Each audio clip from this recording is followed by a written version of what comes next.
মার্কিন মহাকাশ গবেষণা সংস্থা নাসা টেলিস্কোপের সাহায্যে একটি জাদুকরী জগৎ আবিষ্কার করেছে।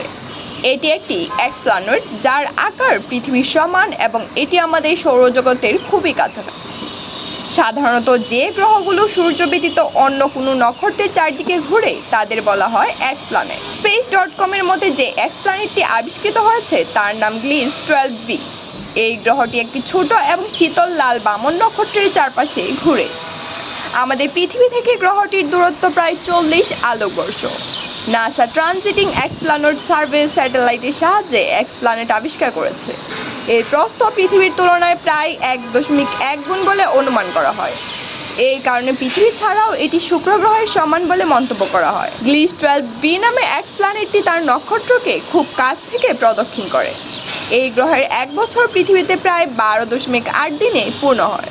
গ্লিস 12b নক্ষত্রের যে পাশে ঘুরছে তা আমাদের সূর্যের চেয়ে ছোট এবং শীতল। তার নক্ষত্রের কাছাকাছি থাকা সত্ত্বেও এটি দ্রুত প্রদক্ষিণ করে। এই এক্সপ্ল্যানেটটি বসবাসের জন্য উপযুক্ত হতে পারে।